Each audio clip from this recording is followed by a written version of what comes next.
Hello YNABers, my name is Jesse Meekum from YNAB. It stands for You Need a Budget. You do. We all do. This is another Whiteboard Wednesday. Today, I want to talk a little bit about how you got into debt in the first place. Most of the time, people make the mistake of pointing to large, what I call tipping point events, where they then say, oh, well, I had this big emergency, and so yeah, we had to put it on the card. Or school, we had to put that on the card. Or the last couple semesters of, our tuition, that had to go on the card. Or this medical event, that had to go on the card. You can keep going and going and going. A bout of unemployment, we had to start putting stuff on the card. All this stuff is brutal, it's emotionally draining, and it's no fun. And a lot of times that same stuff gets blamed for why we have all of the debt we have. And sometimes, not all the time, but a lot of the time, actually the majority of the time, and data bears that out, it's just a tipping point event, and there was a lot more going on before that tipping point event. And that's where I want to dial in. There are things we can control, and those aren't the things I like to talk about. I like to talk about the stuff that is controllable in your sphere, right? So here we have a tipping point scenario on this little teeter-totter. Assets are green. Debt is not one big block, but is usually small little things accumulated over time. And so that's what we've got there.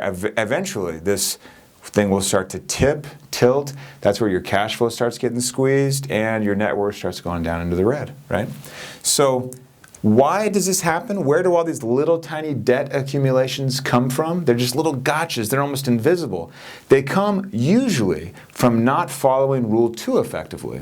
Now, when I say to someone who's green, wet behind the ears, never been budgeting before, and they're ready to go, I say, what are your monthly expenses? And I trick them, because I use the word monthly, and they'll say, oh, they're this, and this.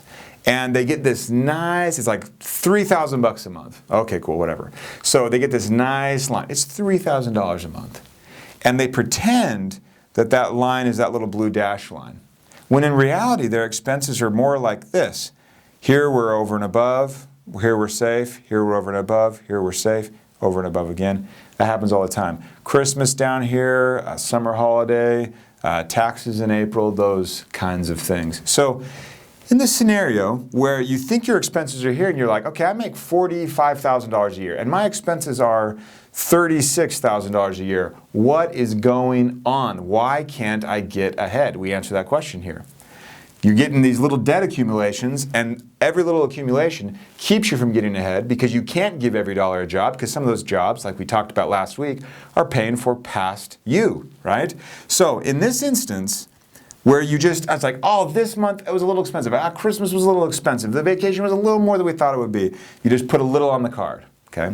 And then in the flush times where you don't have those big, less frequent expenses, we call them your true expenses, it's part of Rule 2.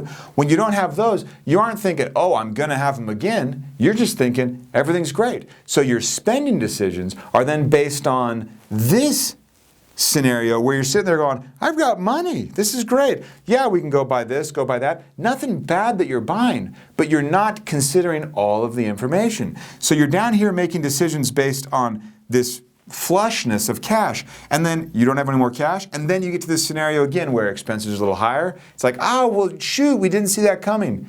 We'll just throw a little bit on the card, we'll make up for it. Times are flushing in, you spend the money without good information. All of you would make great decisions if you had the best information available, but you don't, and so you're back here making these decisions that then set you up again to not have the cash ready for when that expense hits. It could be you've got to repair a roof.